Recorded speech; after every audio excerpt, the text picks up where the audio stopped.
There's two kind of senses I have, two feelings I get that I've kind of learnt to distrust, or at least I'm very ambivalent about. The first is a sense of beauty. You know, when I see something and I feel myself responding in a way that, you know, if you were to put it into words, you would say, oh, that's really beautiful. Look at that landscape. God, it's really beautiful down here in Cornwall. Look at that.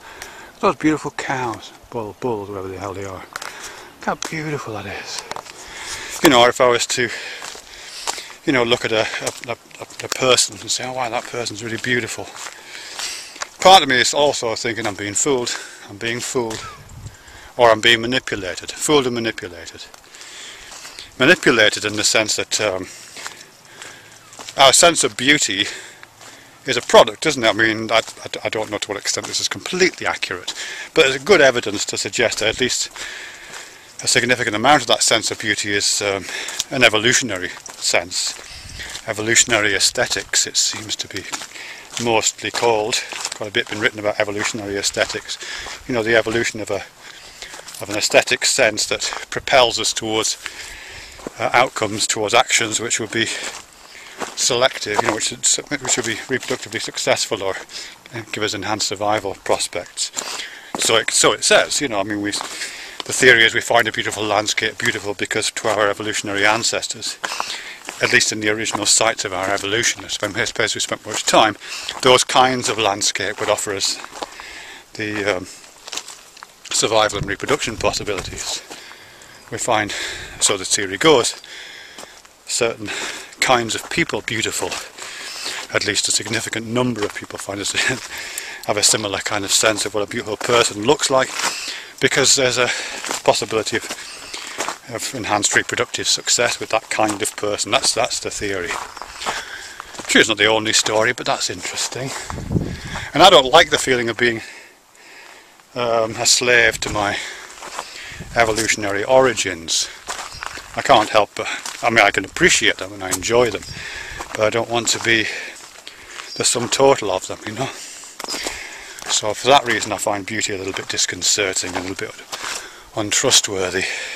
But also the fact that not only are we manipulated by beauty, we're also kind of fooled by it. It's something that we as conscious beings have gained fully, well, almost fully conscious control over. You know, our animal ancestors and, you know, our companion species now. I don't know if they have a sense of beauty, but if they do, it's not something they construct, except possibly the bowerbird with their nests, that kind of thing.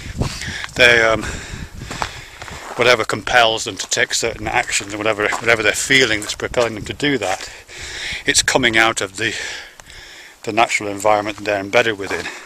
Our sense of beauty is also, at least partially, within our control. We can design landscapes that make appeals to our senses. We call it gardening or landscape design, that kind of thing. We can design habitats which appeal to our sense of a need for perhaps shelter or comfort or something. You know, again, we call it interior design or architecture. We can even design ourselves to make an appeal to that thing. You know, if it's an image, we call it photoshopping. So we photoshop images of one another to conform to a felt sense of beauty, which has probably got origins going back millions of years. Or we literally shape our bodies these days, either by going to the gym or by, you know, going under the surgeon's blade and having a bit of cosmetic surgery. You know, we can get involved in the manufacturing of our own beauty, or of course making beautiful objects through process we might call art if we wanted to, or I don't know, whatever else you would call it, you know, whatever you call that thing that they do on MasterChef, where they make fantastic works of culinary art that make appeals not just to the visual sense but also the gustatory sense of taste. So, you know, we're in some ways in control of that now, and once we become in control of it, then we can't trust it quite in the same way, can we? I don't know when I look at you whether I'm really looking at your face or not, and whether I'm looking at an enhanced version, whether you've got a filter on that screen. whether that's even your face or not, or whether that face of yours has been surgically enhanced in some way.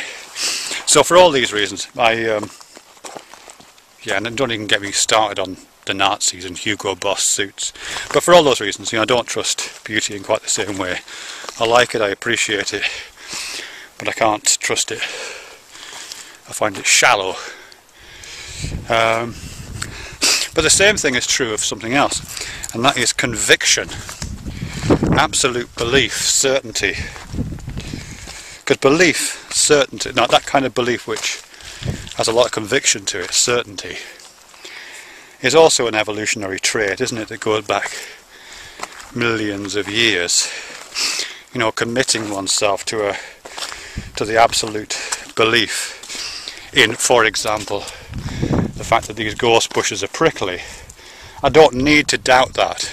In fact, constantly doubting the fact that these gorse bushes are prickly would be so counter my well-being, so counter my ability to flourish, my ability to survive even, that I can't doubt that, I have to have absolute certainty for that. And the same is true of a lot of beliefs that I invest in.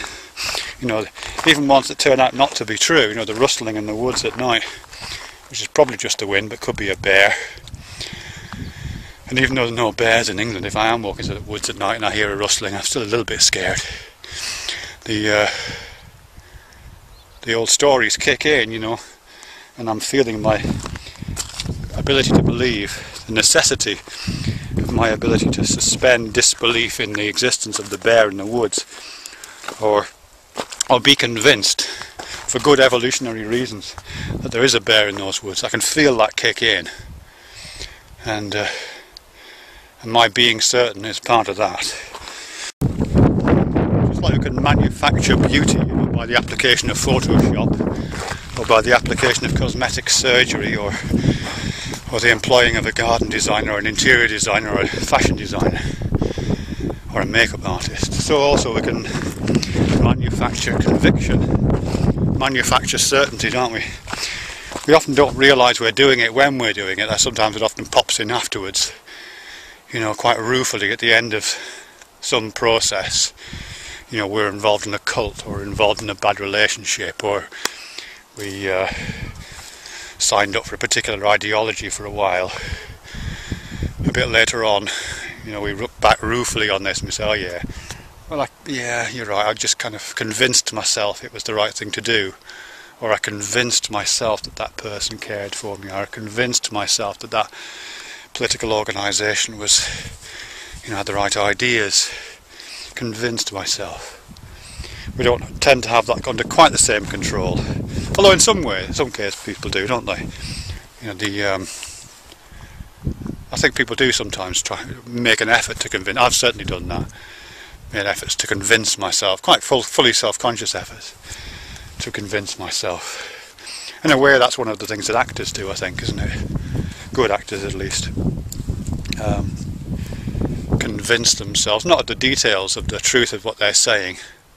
Obviously nobody's really going to convince themselves that they, you have to be psychotic to genuinely believe you were Lady Macbeth.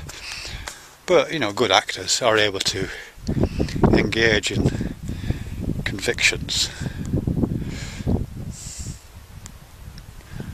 Again, not to be trusted. You can't trust actors. You can't trust ideologues. You can't trust any of that stuff, really. So even the things that I feel most certain about now, things that I try to support with all kinds of evidence, or whatever counts as evidence, whatever counts as a means to support a proposition. Conviction can't be part of it. Certainty can't be part of it. In fact, these days, if anything, I find conviction and certainty a kind of inverse measure of how much I trust what's going on. I'm much more likely to trust, or much more willing to engage in kind of trust developing processes with people who aren't as convinced of their own point of view, or who've got plenty of doubt, or who actively search for means to undermine their own sense of conviction. And we all do it, you know, for ideological reasons or religious reasons or reasons of just personal sense in the world, you know, just to feel who we are in the world. We all do that. We all have that sense of being convinced, and I certainly have them. But it's not to be trusted, I don't think. Except when it applies to, you know, gorse.